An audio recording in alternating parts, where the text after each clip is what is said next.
Okay, we can start. Thank you to everybody to attending to this session about IHE Catalyst. For me, it's a great pleasure to introduce this session because today is the start of a work that have been started 2 years ago during the Connectathon in Rennes, on which we started discussing on my side about IHE Catalyst. And IHE Catalyst is a new entity in the IHE ecosystem. And so we use this session to explain to you what is the position of IHE Catalyst, the role of IHE Catalyst, and the relationship with the other IHE entities in this ecosystem. We have two speakers. The first is Lapo Bertini, that is the IHE Catalyst board. There are two members of the board. One is Lapo Bertini, and the other one is Peter Mittelberger. And the second one is Alexander Berler. Alexander currently is the director of IHE Services. And in the next future, and the next weeks, will pass to IHE Catalyst. So I leave the floor to Lapo. Please, Lapo, the floor is yours. Thank you very much, Claudio. Hello, everyone. My name is Lapo Bertini. I am a director at Daedalus for interoperability, also part of IHE-Europe steering committee and IHE International Board. And today I speak to you in my capacity as IHE Catalyst Board. And I will present to you a bit of things that I think are relevant to understand the landscape around IHE Catalyst and why we came into being and where we're coming from. More details will be painted by Alexander right after me. So first of all, um, IHE Catalyst and its relationship with other counterparties that are in our ecosystem. So IHE Catalyst forms around the effort of IHE-Europe and IHE-USA. They were coming together to take the experience of IHE Services. There was something that was an operation inside IHE-Europe for many years into something new. So taking that experience one step farther down the line, meeting the new challenges that the market right now is facing. When IHE started 20 years ago, actually 22 years ago, it was about DICOM and HL7. Now we have HL7 version 2. Now we're talking about fire and emerging standards. So there is a lot of things that are changing our landscape. And IHE came together to really build something that could be the catalyst of certain activities, certain capacities, certain capabilities within IHE, and to support governments, users, vendors, everybody that is involved in IHE. And IHE-Europe and IHE-USA have decided to do so. And that's a major step, because that means that signifies that this is not just when a local regional operation. This is a global operation that meets the interest of so diverse healthcare ecosystem. United States has a very complex healthcare environment, which is very different from the European one, which is very diverse in terms of the fact that there's a very regional or national level. So these two are coming together. They're putting their perspective into IHE Catalyst by bringing the IHE Services experience forward.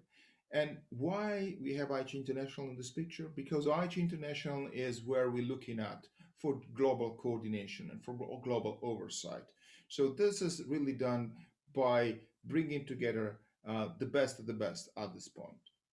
So let's have a look a bit of the past. So where we are starting from. So Claudio was mentioning the IHE Catalyst effort started 2 years ago. True, but also not true. So that is the output of a process that started very long ago, 10 years ago, when IHE Europe faced the problem of guaranteeing existing commitments on connectathon services and connectathon tools development. Connectathon was very much on the ramp up in the late 2000s, early 2010s, that require more tools, more things, an expanded ecosystem. So how could IHE-Europe at the time really support the IHE ecosystem? So that's why IHE Services came into being in 2011. And if you see, this is a couple of slides that I took from a slide deck presented in 2011, just to give a sense where we were standing back then, where are the challenges that we were facing, what we wanted to do, right? So, and those, the things were true back then are true today. So we built Catalyst around few principles, and we wanted to be sure, and we wanted to have this principle very clear and very aligned with the experience that we had had in the past 10 years. And therefore, we need to be supporting and pursuing the values of IHE, both at the internal level with internal stakeholders, say IHE-Europe, IHE-USA, IHE-Japan, others, and external to vendors, users, government. Another element, neutrality. That's another keyword. So we want to be neutral. So we are not going one direction or the others. We are neutral to any stakeholders. So we are providing that support. And neutrality is our key element, key inspiration. And of course, not for profit. This is, as in the best IHE tradition, IHE Catalyst is a not-for-profit organization. So we are not here for making money. We are here to provide certain capabilities for the public good. So keep the balance among the all IHE stakeholders. So that goes back to the name, right? What is a catalyst? It's something that brings together different elements to bring one element which is better than the sum of the parts. So the stakeholders, they have their own agenda, their own capabilities, their own issues, their own desires. So when they all refer to IHE, if you look at the IHE domain or IHE or the IHE deployment committees, you have different type of stakeholder, different type of reactions. And Catalyst is there to bring balance into that. So the other thing is we need to seek out opportunities on things that are changing in our market landscape or mitigate the threats to IHE and to the IHE ecosystem as a whole, coming from that changing market landscape. That of course includes looking at the maturity of the IHE process, how we can really ameliorate that, how can we face the challenges that the new standards like FHIR are bringing to the organization and to the adoption of IHE profiles globally. We have, of course, we are not for profit. We are also an organization that we need to have a zero balance kind of budget, right? So because we don't get any funding from any government or anything else. We are really funded by IHE deployment committees and members of IHE deployment committees that are part of IHE Catalyst. But one of the things that IHE in general has seen that has been a lot of resource fragmentation, also excellences in IHE-USA, some excellences in IHE-Europe, some excellences in IHE Japan, some in IHE International, but they were all kind of going all by themselves. This is a way for bringing them together and reduce fragmentation. IHE has always been about volunteers, right? So yeah, you can do a lot with volunteers, and we love to welcome more volunteers. And I encourage any of you that is here that is not volunteer for IHE, please join us and come and volunteer and provide your expertise to IHE too, really for the public good. But certain things cannot be just be done by volunteers. I'm a volunteer. I also have a day job, right? And therefore my time is limited what my employer tells me to do. So I can do things, but not everything. So we need operational teams to help us. And we need operational teams doing things. When you run a connectathon, you have, for instance, a professional team that is operational and is there to support the vendors that are coming and are paid good money for that service of testing, right? So the balancing between the volunteers and the operational teams is a key. And of course, We need to be looking at the principle of balance and transparencies that are inspiring IHE International. So let's look at where IHE Catalyst stands in the IHE ecosystem, right? So this is a very reduced version, and there are more complexity than the one that I'm showing right now to you. But let's say this is kind of a summary, right? So IHE Catalyst is there. It's in the middle, not it's on purpose in the middle. Okay, so who is IHE Catalyst dealing with? So IHE Catalyst has IHE deployment committees as members. So IHE Catalyst welcomes any IHE deployment committee as member, right? So that's our structure. We are building this. And of course, IHE Catalyst provides test tool support to IHE connectors being organized by IHE deployment committees. And therefore, IHE Catalyst is providing the technical support for both the projectatons and connectatons at the same time. Projectatons are organized by others entities, and IHE connectatons are organized by the IHE, of course. IHE Catalyst also has a very strong relationship with IHE International. Hey, IHE International provides licensing for the IP of IHE and brand and everything, but also provide oversight through an advisory council. But IHE Catalyst is very involved with the Conformity Assessment Steering Committee at IHE International, providing to this group testing tool support, maintenance, and development. And of course, we work with and provide support to IHE domains like radiology, ITI, PCC, and others, right? But then with our stakeholders, what we do with the stakeholders? With stakeholders, there is a diversity of stakeholders we're working with. We have governance bodies, we have domain sponsors, we have EHealth projects, we have professional and user community, we have IHE members at large, it can be vendors, it can be a academy, and we have SDO. And we interact with these stakeholders, providing support on testing continuum and acting as a subject matter expert to these stakeholders. I just mentioned the testing continuum. Why I'm mentioning the testing continuum? Testing continuum is a real key of what we do in IHE Catalyst, right? So what IHE has effectively built over the years is confidence in the vendor and user community about rigor testing, quality control testing with the IHE Connectathon, with the IHE Conformity Assessment, with the support to project manager projectatons, and now with introduction to the IHE Share Zone. This really provides the backbone for quality in products and in deployments that we see on the market. So the vendors are happy that they have a functional product that they can deliver to their customers, and the users in procurement are very happy to be able to run into deployment, run into projects without hiccups, without issues on basic interoperability. And IHE Catalyst is the key element behind this testing continuum, because it provides the expertise, the technical support, and the tools and test plans for all these moving parts to run. This picture captures a bit more of the story, and it also takes in consideration the enablers that are actually important to as an element leading to the IHE managed testing continuum, like the HL75 connectathon, the IHE plugathon, or other connectathon hackathons that are happening that are key for pilots and reference implementation rather than deployments and procurement. So IHE Catalyst operates in a very complex ecosystem. So what is our strategy and roadmap on the elements that So we have production in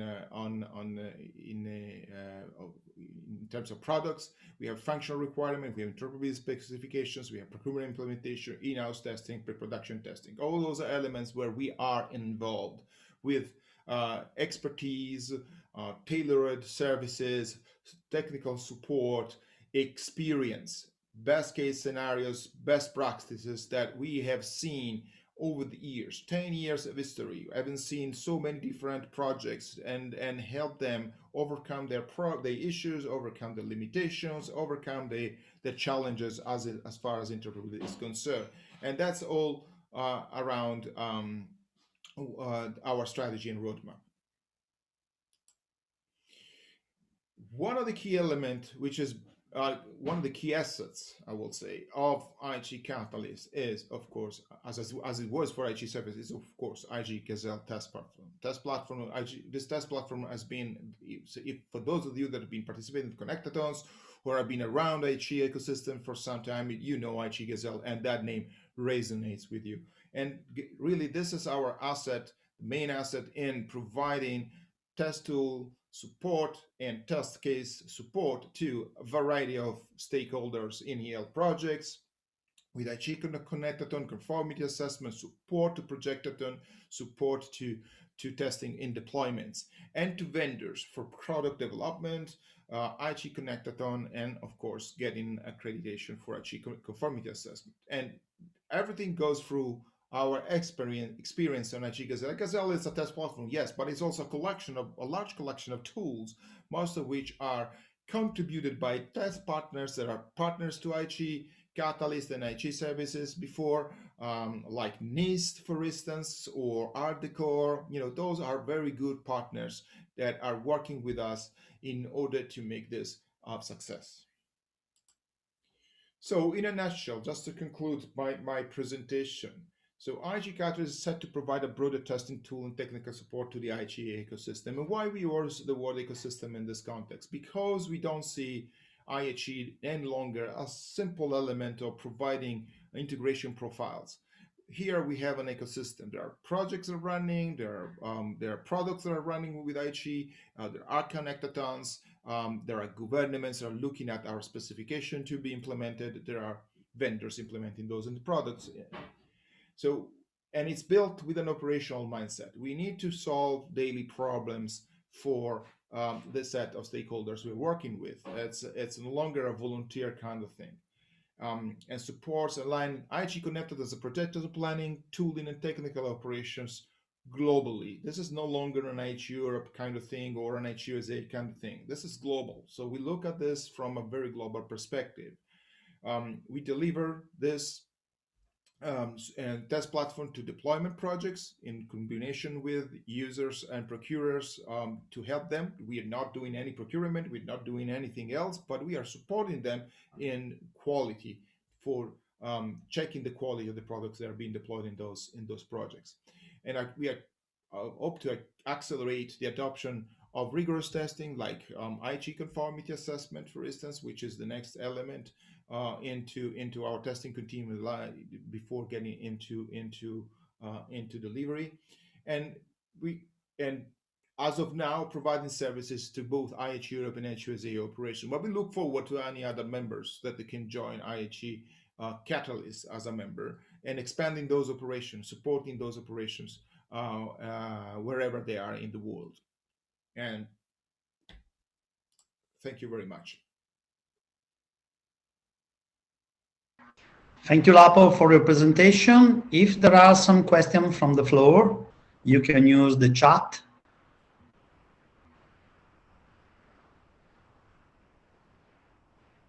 If there is no question, I prefer to move to Alexander and have a small discussion at the end of the presentation of Alexander. So thank you again, Lapo, for your clear presentation about this new entity called IHE Catalyst.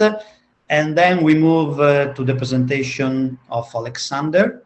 It's very important because Alexander represents the continuity between IHE Services and IHE Catalyst. And so it's important that is explain us what is in reality the assets of IHE Services that are moving to IHE Catalyst. And this is the starting point, because this is the starting point for the activities of IHE Catalyst. So Alexander, please, the floor is yours. Thank you very much, Claudio. So I'll try I hope brief presentation because what we have done in the last years is quite impressive. So I won't be able to describe all the good things that we have done. But I selected a few examples so that you can understand what will IHE Catalyst continue as a work and try to extend it, organize it, and be able to provide it not only in Europe, but in many other places as well. So the first part, as Lapo described, is the tools and the services that we more or less have organized through IHE Services. And just for the history of things, IHE Services has been created during the EPSOS times when IHE-Europe understood that we need to find an organized way to deal with projects and implementations of any type, mainly related, obviously, to the IHE work. So since then, IHE Services, now IHE Catalyst, has grown quite a lot, supporting most of the connectathons around the globe, providing test tools for them, but also supporting several projects, either in their creation of or their self-organization related to interoperability specifications, or even running testing events for them, what we call projectathons. And we have done more than 40 projectathons, not counting the ones that we have done this year. So I guess at the end of the year, we'll be closer to 45. We also support the not only testing related to specification management and maturity, but also towards conformity assessment and supporting certification programs like the one that is run by the federal Swiss government. Now, as a short catalog, what we have done so far is anything related to interoperability frameworks and specifications. So the testing events, connectathons and projectathons, also virtual connectathons. We had to do several of them this year. We renamed it to online connectathons, which I think is a more correct term. But we also maintain and support a version of the test tools, which is an ecosystem of tools. And we ensure that this set of tools is constantly maintained, validated, and all the richness and the content of testing tools is also included.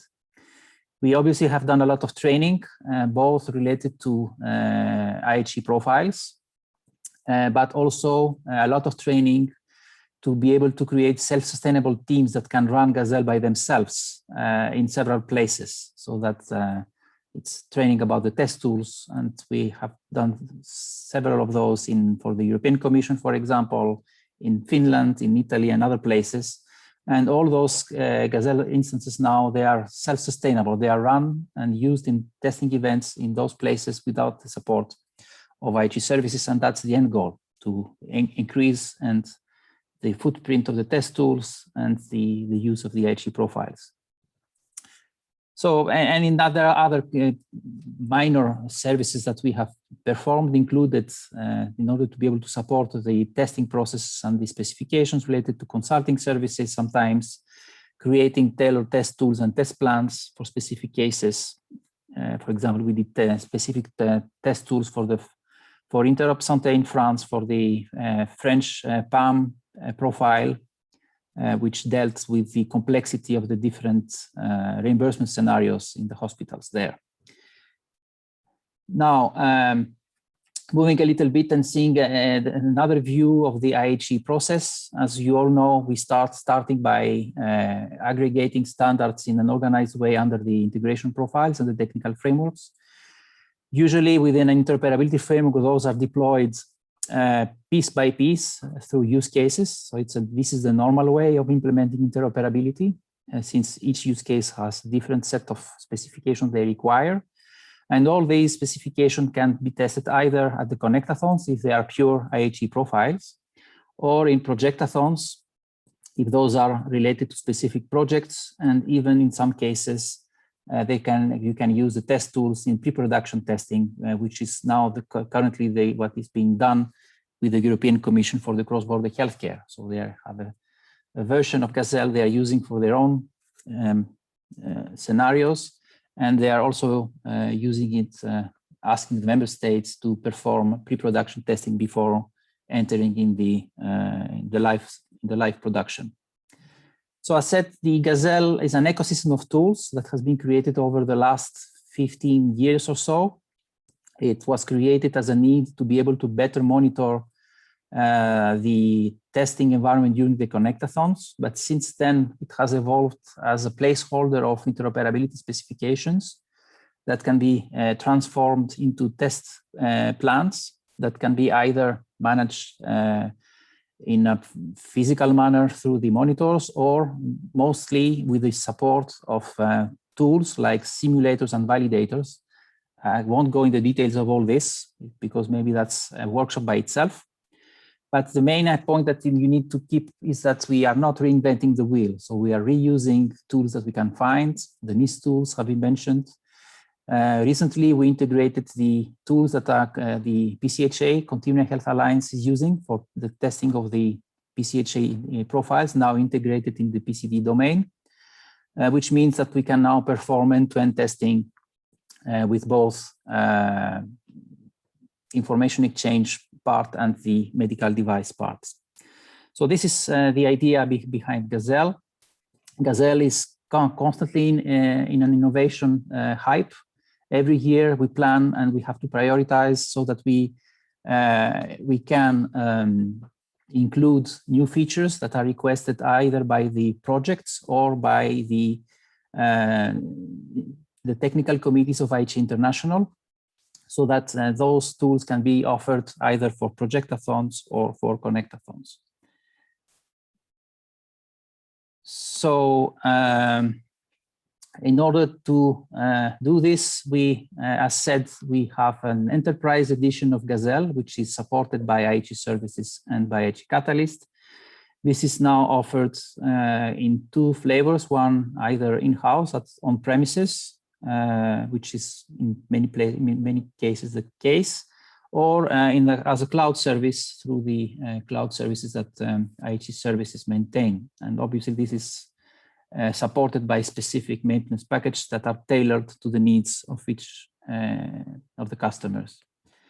This resulted in a huge expansion of the implementation of Gazelle in the last 5 years. There are about now 25 established versions of Gazelle. Some of them are still under support by IHE Service. Some of them are now totally independent, so they have taken their own path. And some of them are being constantly upgraded with continuous collaboration projects or contracts. Just to describe a little bit the ecosystem, I won't describe all that we have done. I just try to keep some of the most important ones, those that have shaped up a little bit also the tools. So the first one, which was our starting part, was the collaboration with the European Commission related to the EPSOS project that now is a stable digital service infrastructure, as they call it in the European Union. And this is the EHealth DSI architecture, which is purely based on IHE profiles under the hood, and they use Gazelle for their testing strategy. So that's the official testing strategy. As I said, they have many testing events planned in each phase. So they reuse Gazelle 3 or 4 times per year to be able to expand their use cases.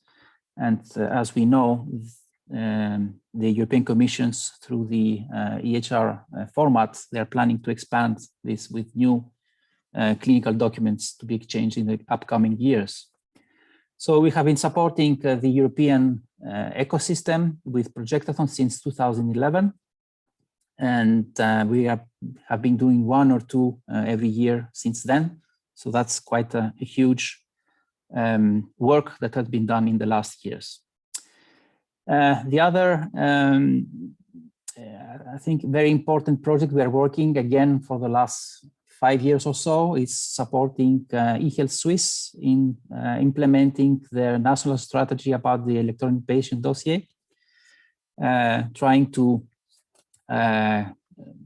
organize the healthcare system there, which is quite similar to the European Union, in fact, as a complexity, in some cases even more complex, and try to reuse their basic concept to, which is a federated system there, so a lot of interoperability between the different instances of the EPD, with the help of IHE Swiss and IHE Switzerland.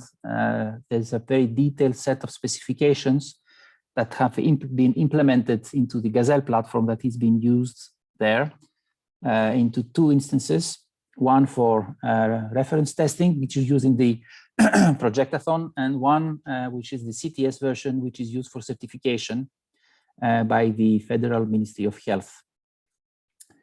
So one important thing that we have added in Gazelle through the Swiss project is the possibility to create end-to-end workflow testing. So not simply testing separately actors and transactions, but orchestrating them to try to fit a real-life scenario that implements and involves many actors, which in practice could mean many vendors. So that's one important thing that we can do in a projectathon that we do not do at the connectathons. A little bit of history that's taken from the last report of the EPR projectathons. So it's a very vibrant community there, which is a stable one, and every year they have a thematic approach on testing specific things in an evolution path of the interoperability specification in Switzerland. All this is obviously backed up by a regulation and a law, which gives all the incentives and the important parts so that this can be implemented. And as I said, there are two instances there, one used in projectathons and one used in certification process. Now, another project which is currently running and also has helped us a little bit in reorganizing not so much the testing tools, but what is before getting to testing, which is how to structure an interoperability framework and the organizational specification. So we took the opportunity and participated in an open process to support through a European Commission framework contract that supported all member states. It was a dedicated contract for Greece related to establishing the interoperability framework there, based on several outcomes, as this was called, starting from analyzing the ecosystem, what should we do, propose a governance model for interoperability, select the use cases that can be tested, create as a reference the specifications and the architecture of interoperability for one or two use cases, and organize a projectathon for those specifications. So the idea is to create the full cycle of managing and organizing an interoperability framework, so that then it can be uptaken by the Greek government in a reform to put this further.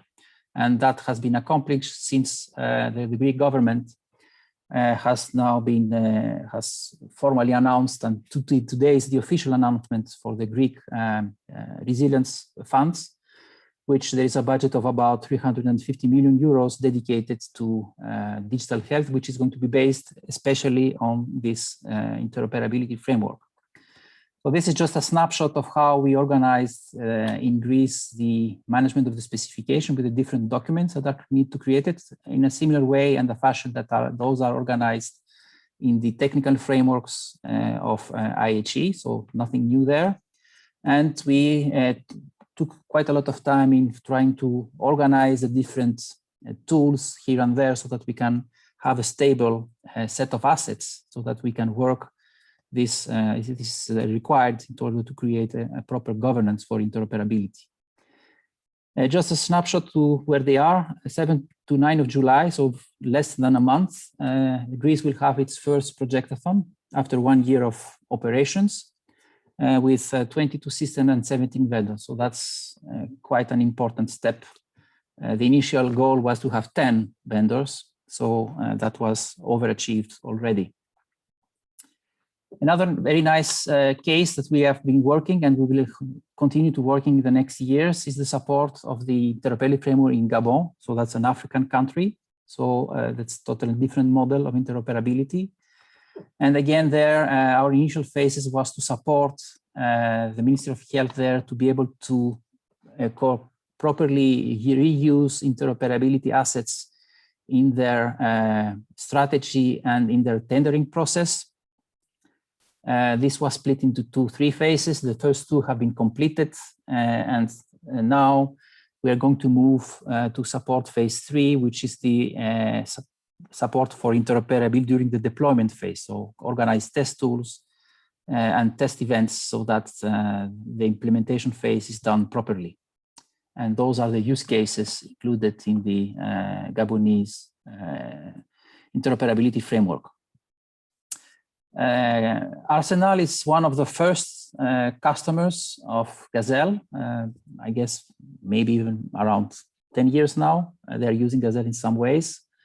And we have very good collaboration with the Veneto region on this. And it seems that Gazelle and the tools have created and have leapfrogged the region in their regional strategy about deploying and extending the information system there. Another important participations or intervention we had is supporting the Sequoia project in the US. As you know, Sequoia is acting as an RCE organization in the US, so coordinating the interoperability part for the federal government, and also managing the eHealth Exchange network, which interconnects several entities in the United States, and allowing information exchange of documents based on XCPD and XCA IHE profiles, and obviously some others there. So also quite an important role there, since we provide 3 instances of Gazelle for several different types of testing.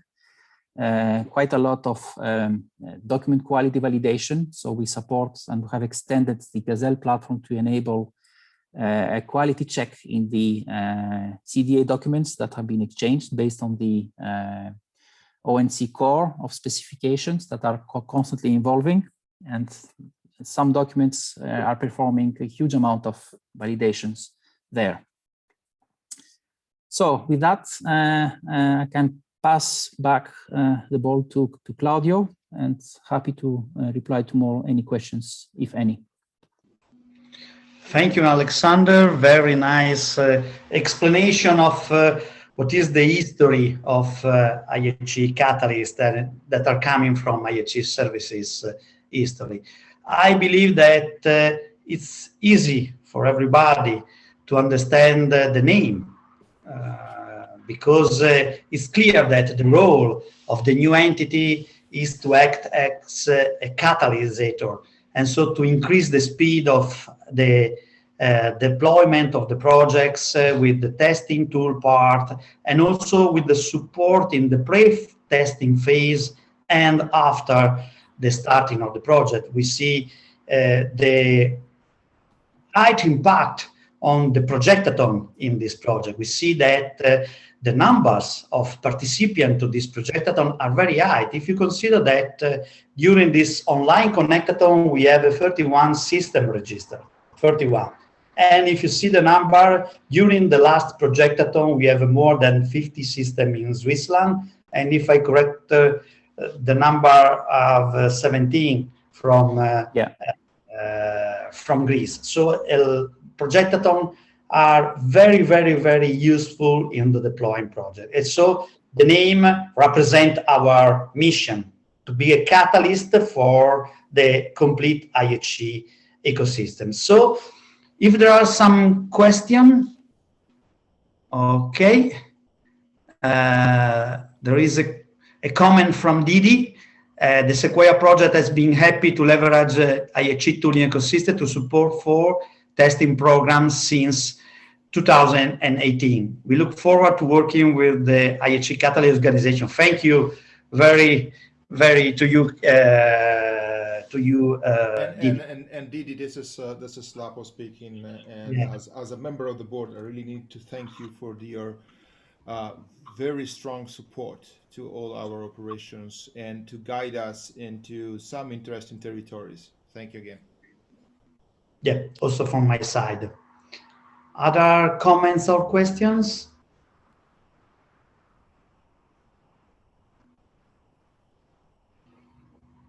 No comments, but I have a question to Andreas. Yeah, maybe also just a comment on my side in my role as vendor co-chair or IHE-Europe co-chair. We had quite some interesting time over the last couple of months and intense time to work on spinning off IHE Services as IHE Catalyst.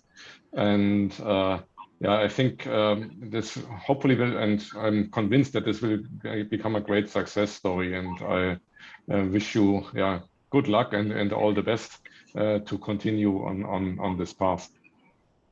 And thank you very much for your support, Andreas. Yeah, you're quite welcome.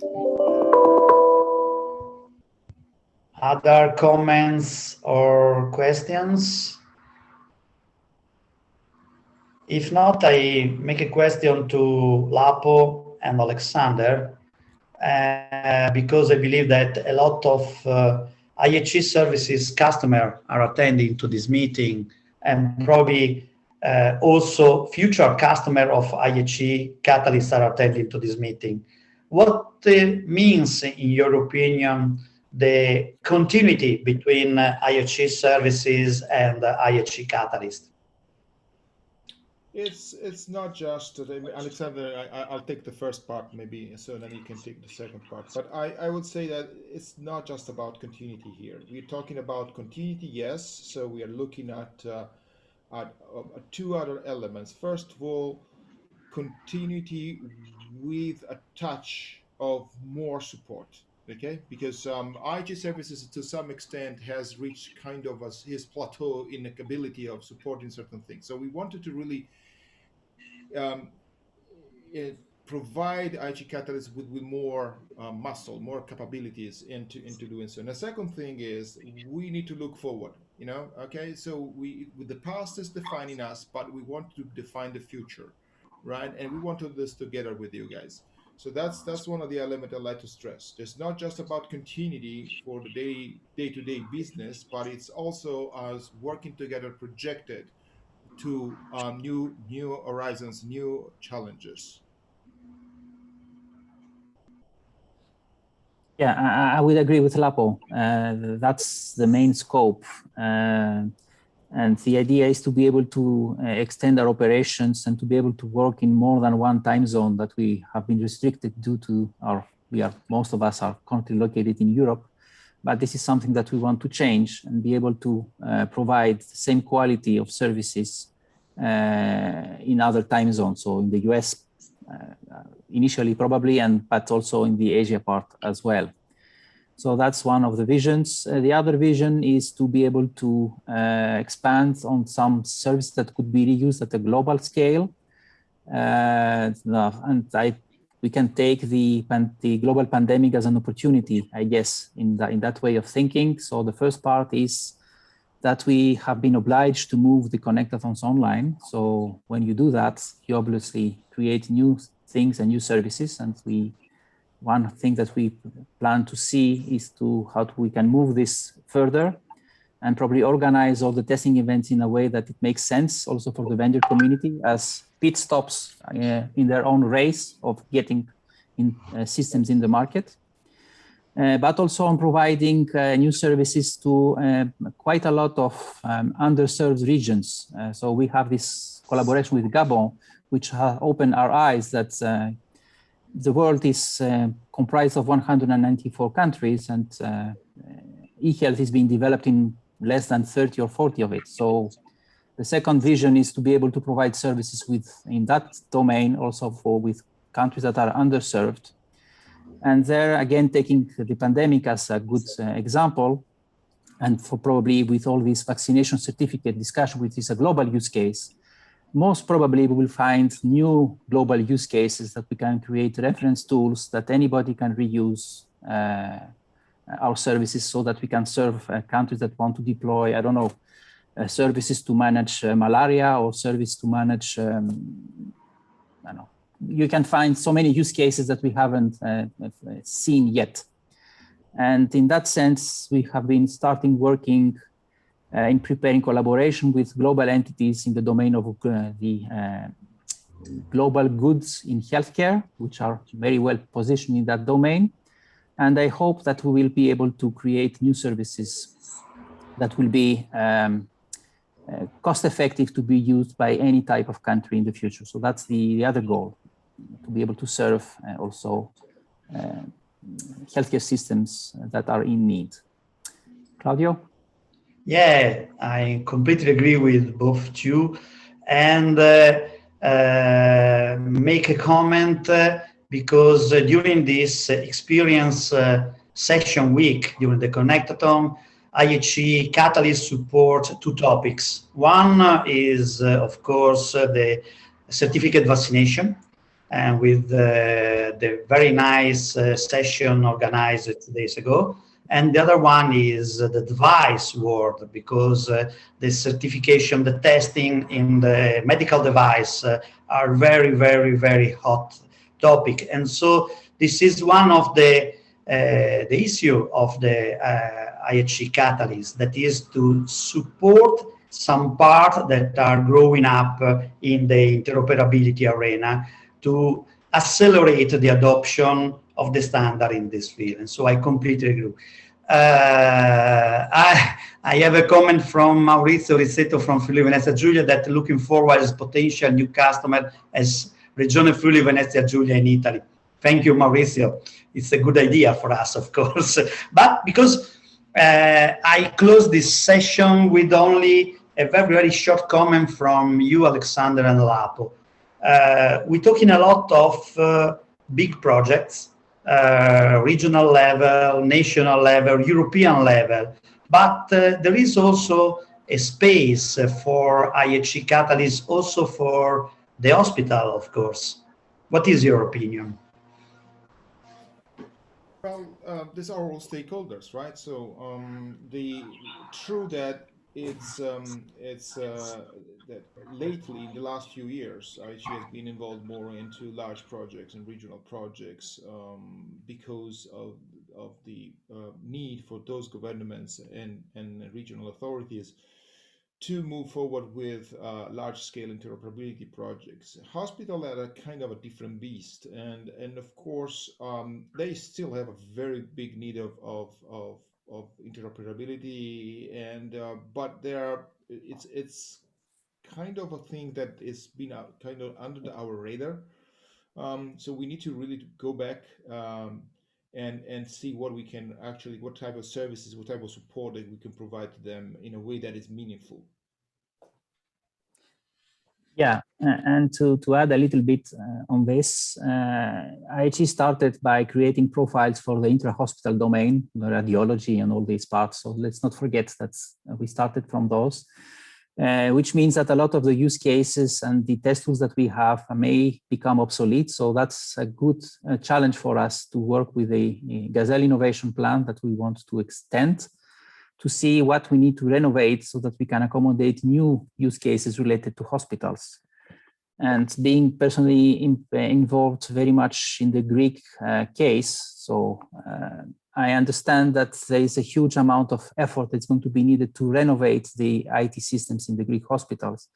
And this is not about creating an HIS or an LIS or an RIS. Those are probably already there and you can easily complement it, but it's how you create new patient and healthcare professional journeys by accommodating and reorganizing how those are working together. And there are a lot of scenarios about prevention or pre-surgery in hospitals or post-surgery that's before you could not work, but now you can. There are all these cycles about pandemic, which hospitals were very much affected. So how can you outsource some part of the hospital environment in case of pandemic outside the hospital, so that they are still can be considered as part of the hospital, but maybe physically they are not. So there are so many scenarios that we can think of, and especially with 5G and the medical devices that becoming more smart and the artificial intelligence tools, I think there is a huge amount of effort that we can do there. I recently read the the radiology domain white paper on artificial intelligence. I think we can work on this. We've started reworking the medical imaging domain with this Shara zone approach that we are going to see how this is going to work.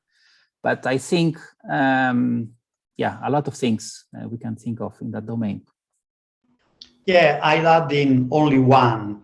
I believe that for supporting hospitals and local health authorities, probably we need to accelerate the adoption of conformity assessment program, because there is a very lack of adoption of conformity assessment, and this probably is a very need from hospital sides, of course. And other topic of the next years will be the custom adoption of FHIR interfaces in the hospitals. And so probably we need to support this adoption in order to avoid to have too many forks of interoperability in the hospital that are important. The connection of is the starting point, the hospital, of the bigger projects. If you don't have a hospital that produces and consumes documents and clinical information, it's impossible to have a very, very high-level regional or national project. So thank you very much to everybody, and stay tuned on our activities on IHE Catalyst. Thank you very much to everybody. Thank you. Bye-bye. Thank you.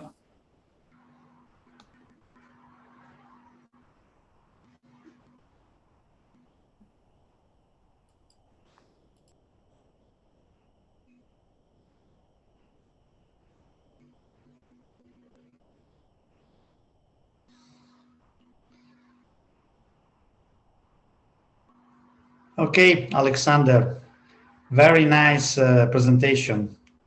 Yeah, thank you. So very nice session. Very nice session. Okay. Good. So we see in the other section in a 1 hour time or something like that. Yeah. Okay. Okay. Bye bye. Yes. See you later. Bye bye. Bye. Bye bye.